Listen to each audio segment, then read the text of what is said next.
Kumusta mga bata? Oras na naman ng ating araling panlipunan. Handa na ba kayong makinig at matuto para sa bago nating aralin? Kung ganon, magaling. Kung bago pa lang kayo sa aking YouTube channel, huwag kalimutang mag-subscribe at pindutin ang notification bell upang laging updated kayo sa mga susunod ko pang YouTube video. Ang paksa na aking tatalakayin para sa araw na ito na naaayon sa Week 1 lesson ninyo para sa 4th quarter ay mga suliranin at hamon sa ilalim ng batas militar.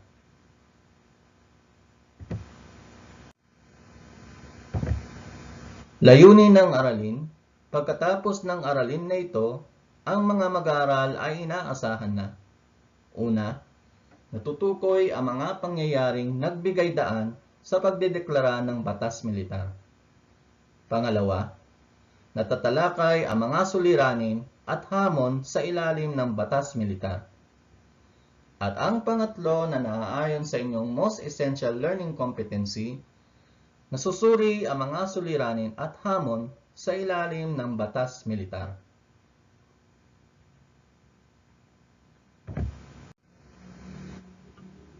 Pero bago natin simulan ang ating aralin, magkaroon muna tayo ng balik-aral sa inyong nakaraang aralin. Ang inyong nakaraang aralin ay mga programang ipinatupad ng iba't ibang administrasyon mula 1946 hanggang 1972. Muli nating balikan ang aralin na yon kung natatandaan nyo pa. Handa na ba kayo?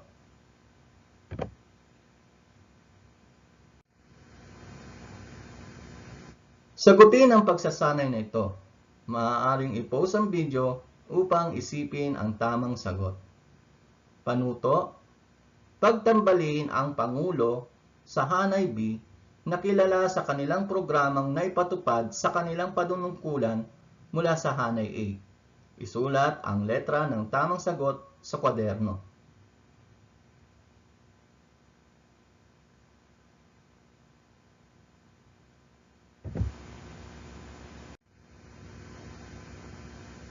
Gusto nyo bang malaman ang mga tamang sagot? Sige, tignan natin kung tama ang mga napili ninyong sagot. Simulan natin. Una, siya ang nagtatag ng Philippines Action Committee on Social Amelioration o PACSA. Ang tamang sagot, letter F, Ramon Magsaysay. Pangalawa, huling Pangulo ng Pamahalang Commonwealth. Ang sagot, letter A, Manuel Rojas. Pangatlo, siya ang naglunsad ng Green Revolution. Ang sagot, letter B, Ferdinand Marcos. Pangapat, nagtatag ng Samahang Mapilindo. Ang sagot, letter C, Diosdado Macapagal. Panglima, siya ang naglunsad ng Filipino First Policy. Ang sagot, letter E, Carlos Garcia. At ang pang-anim, siya ang nagtatag ng Magna Carta of Labor. Ang tamang sagot, letter D, Elpidio Quirino. Nakuha nyo ba ang lahat ng tamang sagot? Kung ganon, magaling.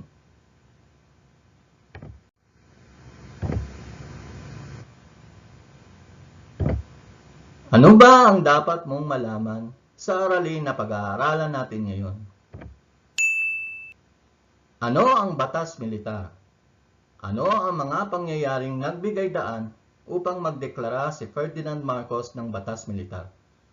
At ano ang naging epekto nito sa sambayanang Pilipino? Balik tanaw sa inyong nakaraang aralin. Sa inyong nakaraang aralin ay pinag-aralan natin ang pagpapahalaga at pagtatanggol ng mga Pilipino sa pambansang interes. Dahil sa pagiging malaya ng ating bansa, natamo nito ang mga karapatan at kalayaan. Ang ating bansa ay may karapatang mamahala sa buong kapuluan, sa mga mamamayan at sa mga ari-arian nito.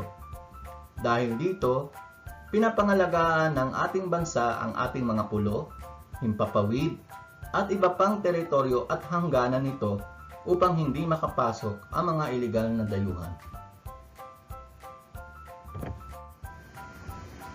Ang Estado ay binubuo ng 4 na mahalagang elemento. Ito ay ang mga tao, teritoryo, pamahalaan at soberanya. Ang mga tao ay ang mga kasapi sa isang komunidad o estado.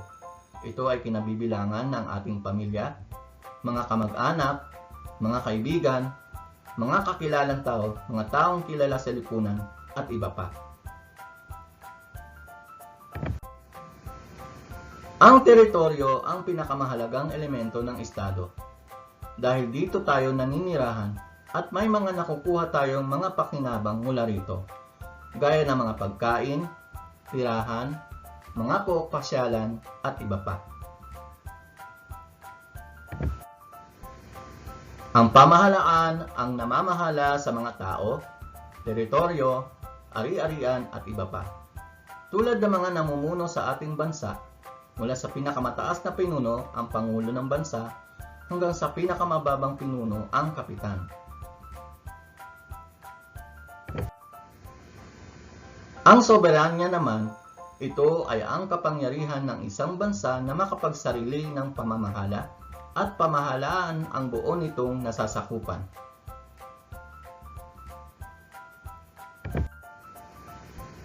May mga ahensya ng ating pamahalaan ang nangangalaga ng katahimikan at kaayusan ng ating bansa, gaya ng Sandatahang Lakas ng Pilipinas na may 4 na sangay. Ito ay ang Hukbong Katihan, Hukbong Himpapawid, Hukbong Dagat, at Pambansang Pulisya. Bukod rito, may mga ahensya rin ng pamahalaan ang nangangalaga ng interes ng ating bansa, gaya ng Department of Foreign Affairs na nangangasiwa sa relasyon ng Pilipinas sa mga ibang bansa sa daigdig, ang Bureau of Fisheries and Aquatic Resources o BFAR na nangangalaga sa mga likas na yaman ng ating karagatan, Department of Environment and Natural Resources na nangangalaga sa kalikasan at mga kagubatan ng ating bansa, Bureau of Mines and Geosciences na nangangasiwa sa lahat ng minahan ng ating bansa, Philippine Fish Marketing Authority na nangangasiwa sa mga industriya ng bilihan ng mga isda, at iba pa.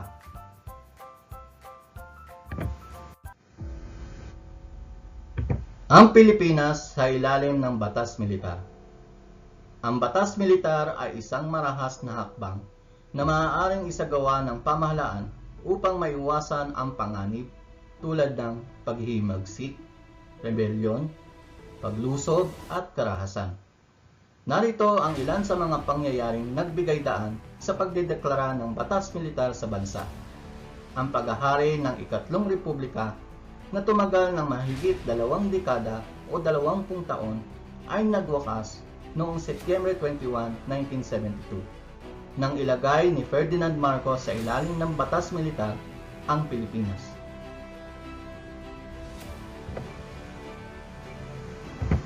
Mga pangyayaring nagbigay daan sa pagdedeklara ng Batas Militar. Una, ang pagsilang ng makakaliwang grupo.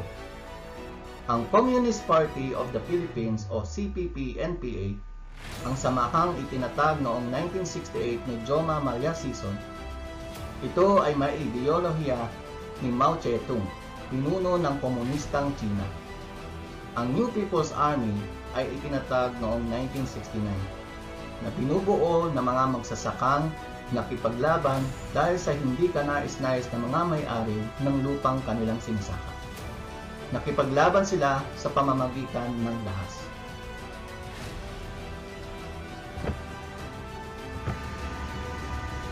Naitatag din ang Moro National Liberation Front o MNLF sa pamumuno ni Noor Miswari, isang propesor sa Universidad ng Pilipinas. Ito ay binubuo ng mga Muslim na nais magtatag ng hiwalay na pamahalaan na tatawaging Republika ng Bangsamoro.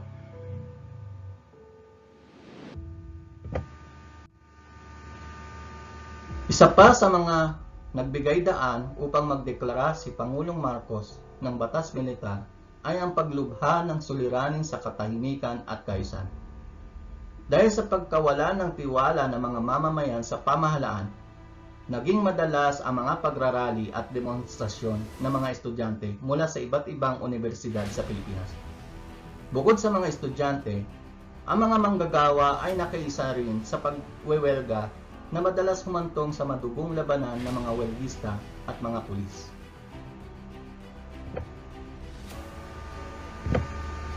Isa pa sa nagbigay daan sa pagdideklara ng batas militar ang pagbomba sa Plaza Miranda.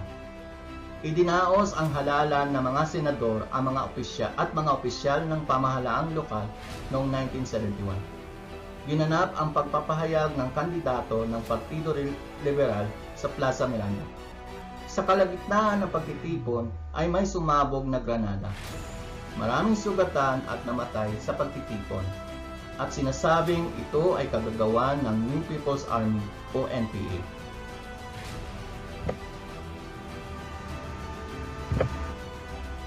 Pagsuspindi sa pribilehiyo ng writ of habeas corpus. Sanhi ng sunod-sunod na kaguluhan ay nagdesisyon si Ferdinand Marcos na ipahayag ang proklamasyon bilang 889 na nagsususpindi o pumipigil sa karapatan sa writ of habeas corpus, kung saan ang mamamayan ay sumasailalim sa tamang proseso ng paglilitis.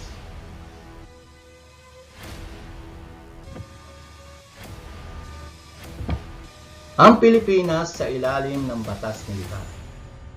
Sa panahon ng batas militar, ang kapangyarihan ng pamahalaan ay nasa iisang tao lamang. Ang Pangulo ang higit na makapangyarihan sa lahat. Siya ang tumatayong punong ministro. Lalong naging makapangyarihan si Marcos nang baguhin at pagtibayin ang saligang batas ng 1972. Bukod sa pagiging pinuno ng sangay ng tagapagpaganap, ay siya rin ang namamahala sa batasan at gabinete.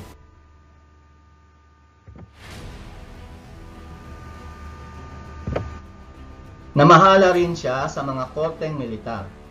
Dito, nililitis ang mga nakakasalang sundalo at sibilyan. Ito ang ilan sa mga ipinatupad sa ilalim ng batas militar.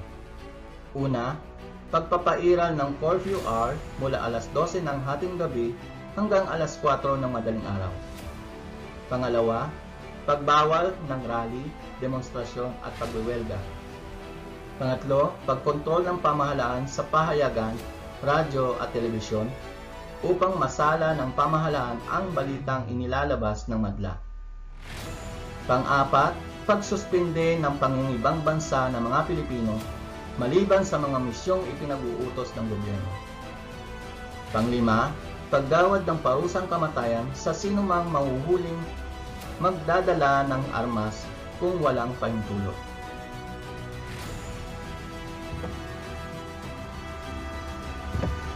Nabago ang takbo ng pamumuhay ng mga tao nang ipairal ni Marcos ang batas militar.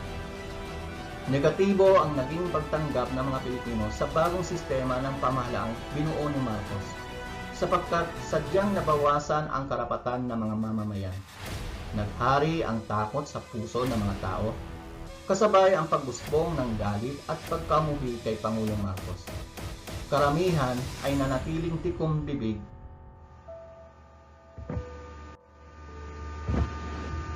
pagbabago ng bansa dahil sa batas militar.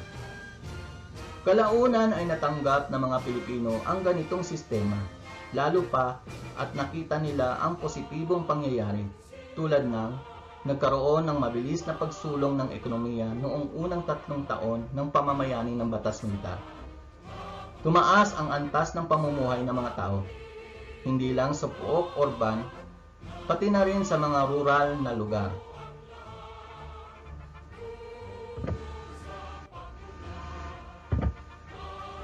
Nabuhayan ang mga maralita sapagkat ay nakakakita na ng bagong pag-asa na makaahon sa kahirapan.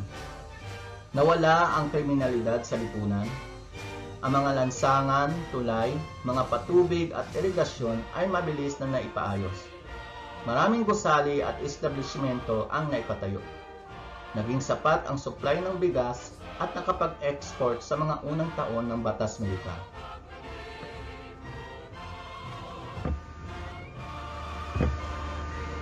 Sumigla ang larangan ng agrikultura at industrialismo. Nakontrol, bagamat hindi ganap ang subversyon at kilusang komunismo, lumaganap sa buong bansa ang infrastructure project gaya ng mga superhighway, tulay at feeder roads sa bukidnon.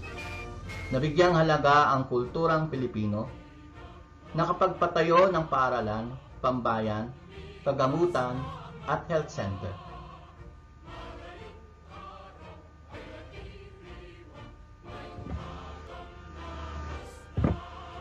Nabigyan ng bahay ang mga maralitang naninirahan sa lungsod.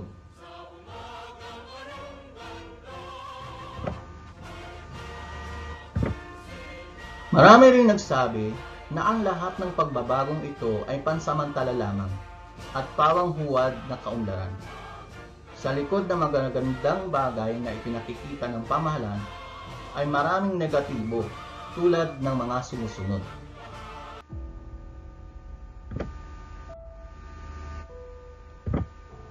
Pagtaas ng antas ng katiwalian, pagsasara ng himpilan ng pahayagan, radyo at telebisyon, at pagsupil sa pahayagan kaya hindi nalaman ng mga mamamayan ang nangyayaring katiwalian. Pagpigil sa operasyon ng mga kagamitang pampolitiko at mahalagang industriya tulad ng panghimpapawid, mga daang bakal at kumpanya ng telepono at Meralco.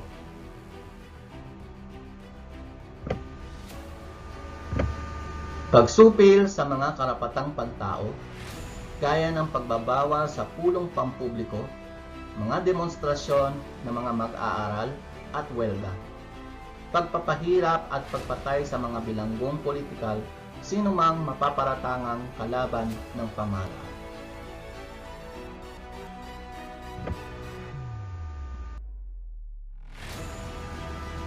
Ngayon, oras na para sa isang talakayan. Pag-usapan natin.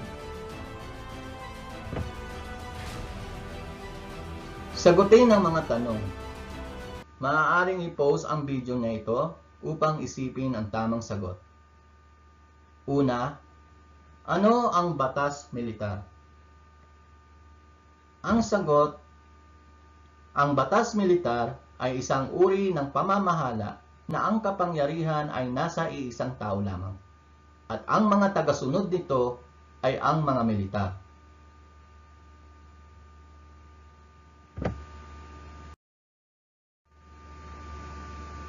Pangalawa, sinong pangulo ang nagdeklara ng batas militar? Ang sagot, si Pangulong Ferdinand Marcos ang nagdeklara ng batas militar. Idineklara ito noong Setyembre 21, taong 1972.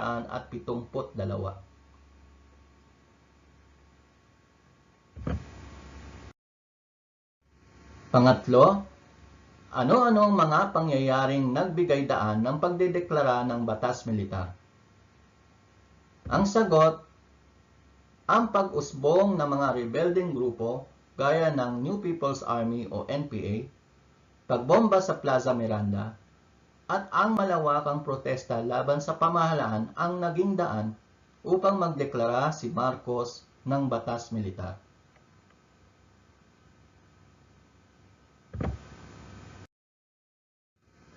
Pang-apat, bakit maraming mamamayan ang tutol sa batas militar? Ang sagot, maraming mamamayan ang ayaw sa batas militar dahil nilalabag nito ang karapatang pantao at sinusupil nito ang malayang pamamahayag.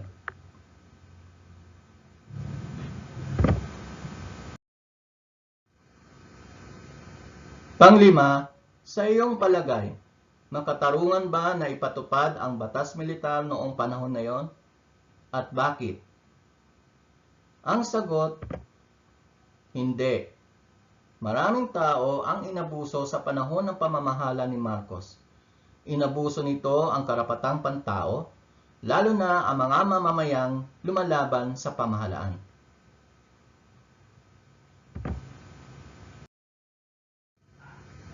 At pang-anim, bilang mamamayang Pilipino, paano pahahalagahan ang mga positibong pangyayari sa ilalim ng batas militar? Ang tamang sagot, bagamat lumaganap ang pang-aabuso sa karapatang pantao sa panahon ni Marcos, mayroon pa rin itong magandang naidulot, gaya ng pagbuti ng peace and order sa bansa, pag-angat ng ekonomiya, pagsasaayos ng mga infrastruktura at iba pa. Bilang isang mamamayang Pilipino, ako ay susunod sa batas, makikilahok sa mga programang ipinatutupad ng pamahalaan at hindi sisirain ang mga proyektong ginawa ng ating pamahalaan.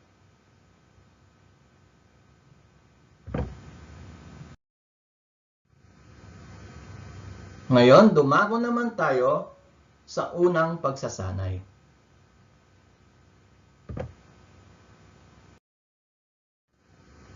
Sa gawain ito,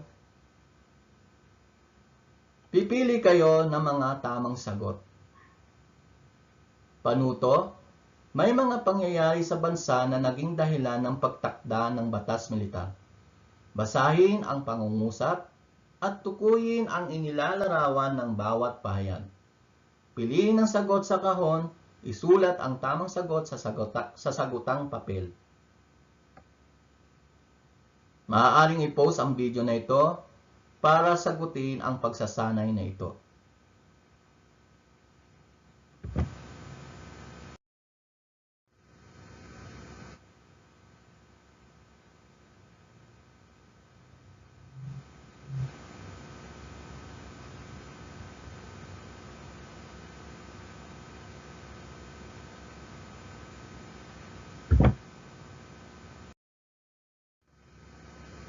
Tama ba ang mga naging sagot ninyo?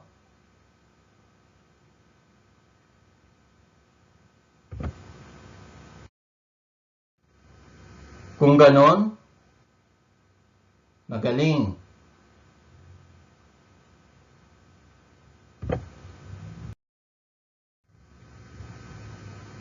Dumako naman tayo sa ikalawang pagsasanay.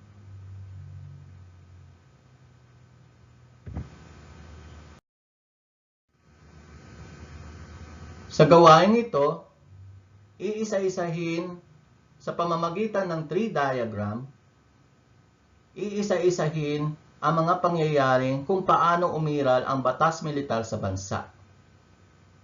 Panuto, isa-isahin sa pamamagitan ng tree diagram ang mga pangyayaring kung paano umiral ang batas militar sa bansa. Itala sa ugat ng puno ang mga pangyayaring nagbigay daan upang ideklara ang batas militar. Tukuyin ang mga pagbabagong naganap sa ilalim ng batas militar sa mga dahon nito. Gawin ito sa sagutang papel.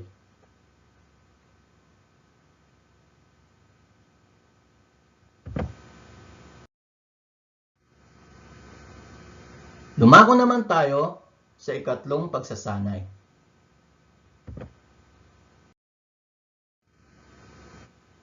Sa pagsasanay nito, pipili ka ng isa sa mga positibo at negatibong epekto ng batas militar sa mga mamamayan. Sagutin ang mga katanungan, isulat ang sagot sa sagutang papel.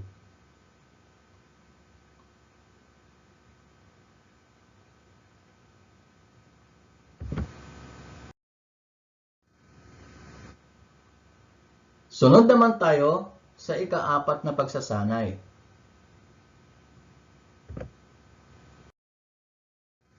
Sa gawain naman nito, susuriin at babasahin ninyo ang bawat sitwasyon gamit ang read and react diagram. Ipaliwanag sa iyong sariling pananaw sa pamamagitan ng pagbibigay reaksyon kung paano nakaapekto sa buhay ng mga Pilipino ang batas militar.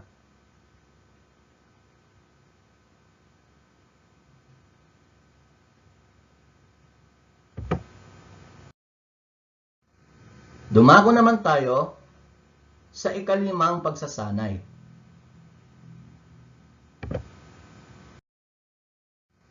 Sa pagsasanay na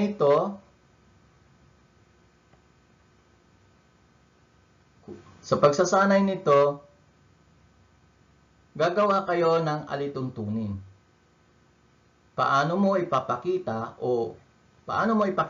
ang paggalang sa karapatan ng bawat tao? Gumawa ng batas sa mga sumusunod. Gawin ito sa sagutang papel.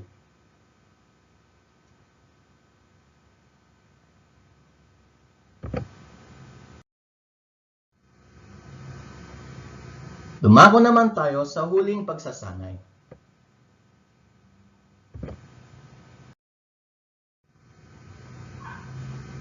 Sa gawain ito, susurihin mo ang mga suliranin at hamon sa ilalim ng batas militar sa inyong nabasang teksto. Pumili ng isang gawain na nasa ibaba na angkop sa iyong interes at kakayahan. Isulat ang sagot sa sagutang papel.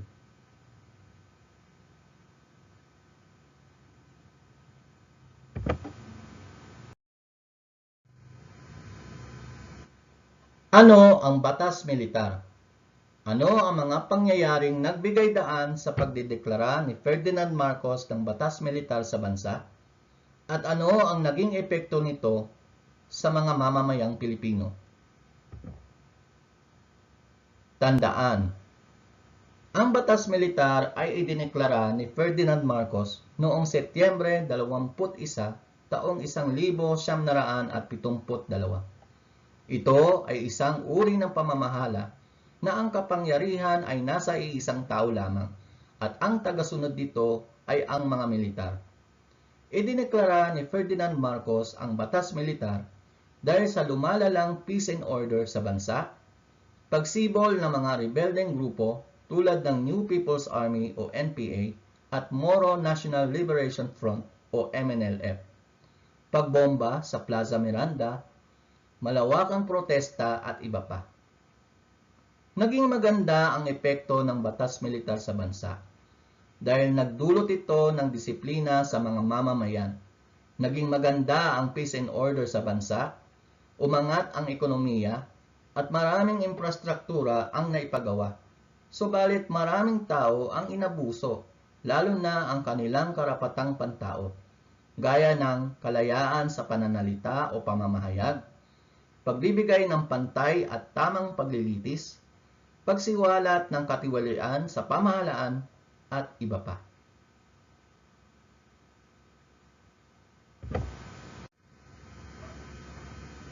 Ngayon, oras na para sa ating maikling pagsusulit. Ihanda na ang panulat at papel. Maaaring i-pause ang video na ito upang isipin ang tamang sagot.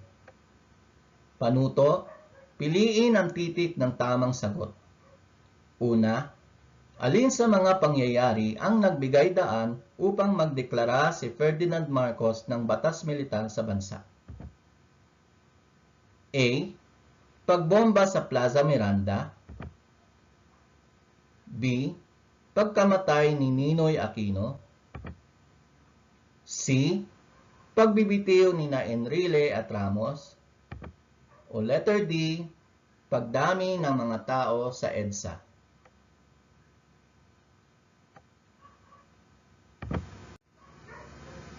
Pangalawa, ano ang batas militar? A. Ito ay isang mabuting paraan ng pamamahala ng gobyerno. B. Ito ay isang marahas na hakbang na maaaring gawin ng isang gobyerno upang pigilan ang panganib tulad ng paghihimagsik, rebelyon, paglusob at karahasan. C. Ito ay isang demokratikong paraan ng pamamahala ng isang gobyerno. O letter D. Ito ay isang uri ng pamamahala ng gobyerno na kung saan ang mga mamamayan ang nasusunod.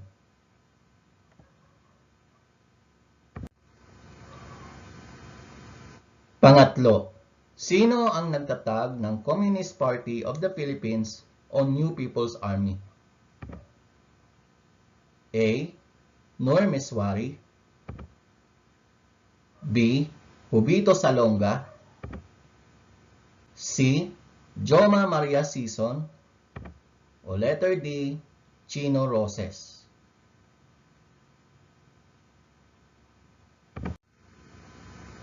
Pang-apat, alin sa mga ito ang ipinagbabawal sa ilalim ng batas militar? A. Pagkontrol ng pamahalaan sa mga pahayagan, radyo at telebisyon. B. Pagbuo ng isang organisasyon o samahan gaya ng rally, demonstrasyon at welga. C. Pagsang-ayon sa mga patakaran na ipinatutupad ni Marcos. O letter D. Paglahok sa mga programang inilulunsad ni Marcos.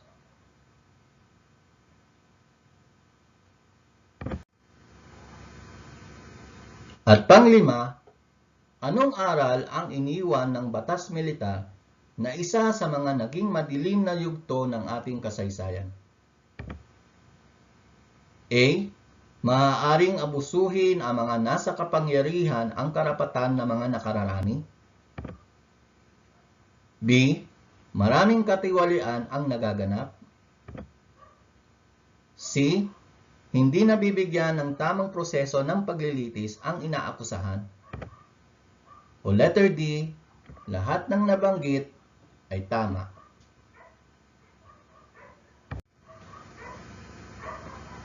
Ngayon, alamin natin ang mga tamang sagot. Tingnan natin kung tama ang mga napili ninyong sagot. Simulan natin.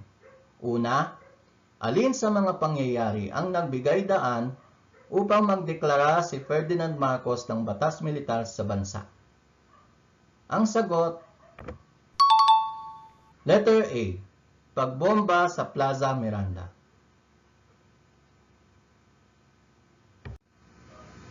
Pangalawa, ano ang batas militar? Ang sagot,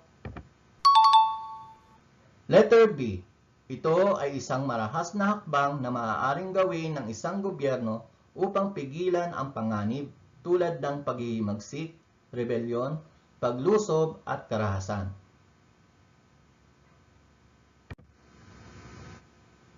Pangatlo, sino ang nagtatag ng Communist Party of the Philippines o New People's Army? Ang sagot,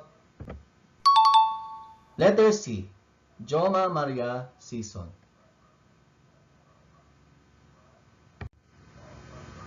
Pang-apat, alin sa mga ito ang ipinagbabawal sa ilalim ng batas militar? Ang sagot, letter B, pagbuo ng isang organisasyon o samahan gaya ng rally, demonstrasyon at welga.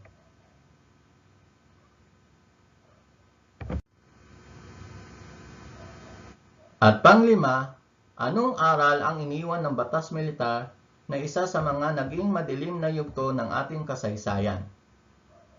Ang sagot, letter D, lahat ng nabanggit ay tama.